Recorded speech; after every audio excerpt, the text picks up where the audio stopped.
CSIR CIMF army विश्व पर्यावरण दिवस 2026 का आयोजन। CSIR केंद्रीय खनन एवं ईंधन अनुसंधान संस्थान धनबाद में विश्व पर्यावरण दिवस 2026 का आयोजन उत्साहपूर्वक किया गया। कार्यक्रम के शुभारंभ से पहले संस्थान परिसर में पौधारोपण से हुआ। इस अवसर पर मुख्य अतिथि सिम्फर निदेशक एवं सिम्फर विज्ञानियों द्वारा 100 से अधिक विभिन्न प्रजातियों के पौधों का रोपण किया गया।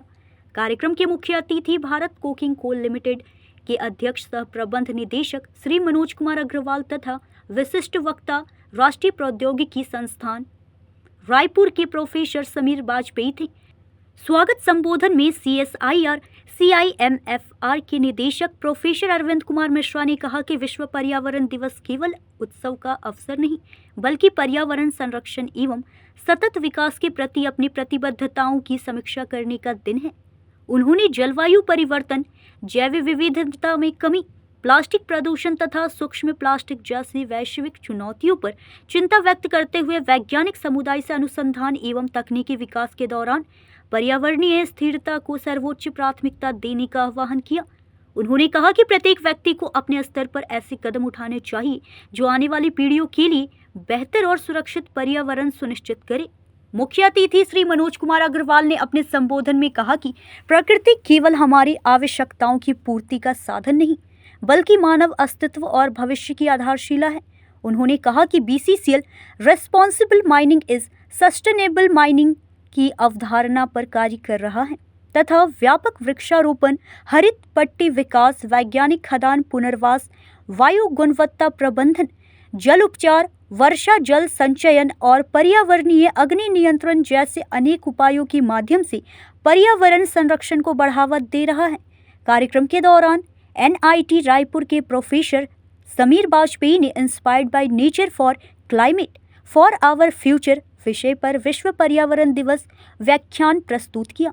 अपने व्याख्यान में जलवायु परिवर्तन की गंभीरता पर प्रकाश डालते हुए बताया कि वर्ष 2024 वैश्विक स्तर पर अब तक का सबसे गर्म वर्ष दर्ज किया गया तथा पृथ्वी का औसत तापमान पूर्व औद्योगिक स्तर की तुलना में 1.5 डिग्री सेल्सियस अधिक रहा।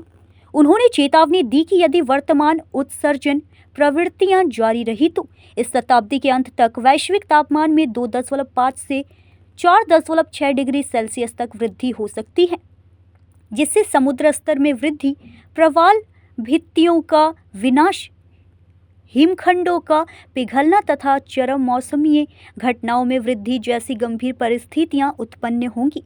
विश्व पर्यावरण दिवस 2026 के उपलक्ष्य में आयोजित निबंध लेखन, पोस्टर प्रस्तुतिकरण एवं चित्रकला प्रतियोगिताओं के विजेताओं को कार्यक्रम के दौरान सम्मानित किया गया।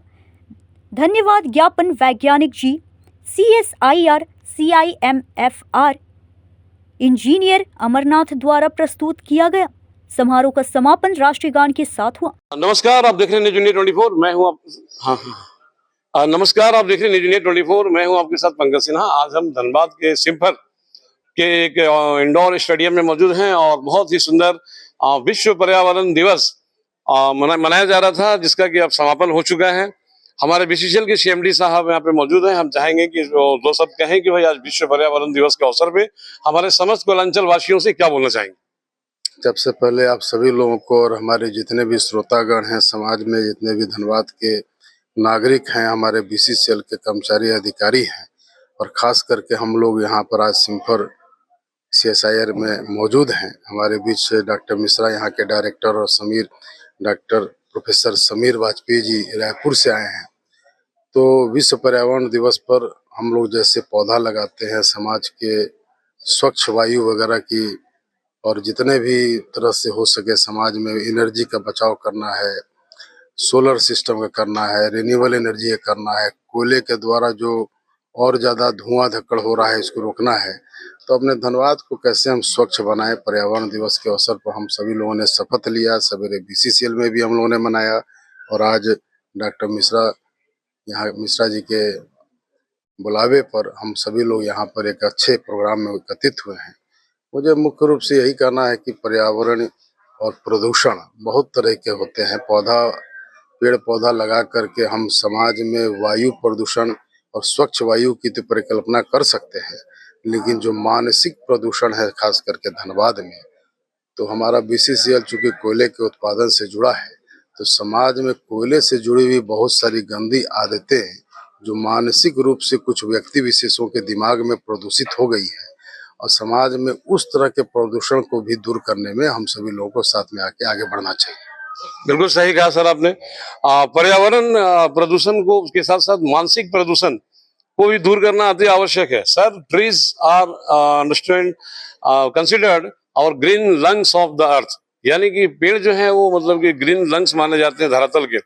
और यहाँ देखा गया है कि सर, जैसा कि अभी आपने बीसीसीएल आउटसोर्सिंग का नाम लिया, ये आउटसोर्सिंग वाले लोग जितना जमीन इनको अलॉट किया जाता है उससे ज्यादा जमीन तोड़ ताड़ के रख देते हैं, और उस जमीन पर उगे हुए हरे हरे पेड़ों को भी काट करके रख देते हैं।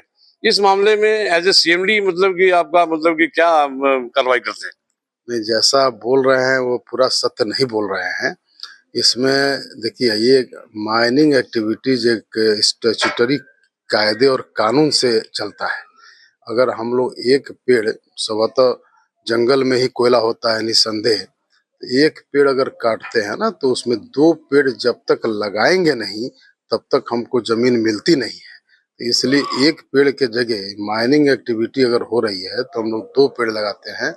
तो पर्यावरण के विकास में बीसीसीएल या कोल इंडिया या कोल इंडस्ट्री का जो एक कंसेप्ट बना है कि इसके चलते पर्यावरण वो हो रहा है, दूषित हो रहा है, तो ऐसी बात नहीं है। और ज्यादा पेड़ हम लोग लगाते हैं, पार्क बनाते हैं, इको पार्क है आसपास धनबाद शहर में, आपने देखा भी होगा बीसीसीएल के द्वारा बहुत सारे पार्क बनाए गए हैं। तो इस दिशा में और भी पेड़ पौधा जगह जगह जहाँ भी जमीन खाली रहती है उसमें भी सीएसआर के तहत भी हम लोग ये कार्य करते हैं, और अच्छे स्वच्छ धनबाद को बनाने में हम हो गए, डीजीएमएस हो गए, सिम्फर हो गया, सब मिलजुल करके और आगे अच्छा कार्य करेंगे, जैसे कि एक स्वच्छ और शुद्ध धनबाद की परिकल्पना और स्थापना हो। ठीक है, बहुत अच्छी बात है। हम बात करेंगे सिम्फर के डायरेक्टर महोदय मिश्रा जी से कि भाई सिम्फर तो हर चीज में बहुत ही बढ़ चढ़ करके अपनी भूमिका निभाता ही है। खास करके अगर सिम्फर के परिसर में कोई प्रवेश भी कर जाए तो उसे लगेगा ही नहीं कि भाई अब धनबाद में रहते हैं, क्योंकि ये एक इतना मतलब कि ग्रीनरी मतलब कि क्षेत्र बना के रखा है इन्होंने कि घुसते ही मतलब कि ऑक्सीजन से मतलब कि आदमी तरोताजा हो उठता है। सर, ऐसे कंपटीशन, स्पीच कंपटीशन या पोस्टर कंपटीशन जो भी मतलब कि आयोजित करवाए गए, इसके द्वारा मतलब कि हमारे युवाओं को भी मतलब कि इसके प्रति सचेत किया गया और जागृत किया गया। और सिम्फर मतलब कि क्या प्रयास कर सकता है, क्योंकि सिर्फ परिसर को ही साफ रखना और हरा भरा रखना उद्देश्य नहीं है। परिसर के बाहर सब बहुत गंदगी है। इवन नगर निगम भी इस बारे में बहुत केयरलेस है, कुछ नहीं कर पा रहा है कि इसको कैसे शुद्ध रखा जाए, साफ रखा जाए। क्या बोला जाएंगे?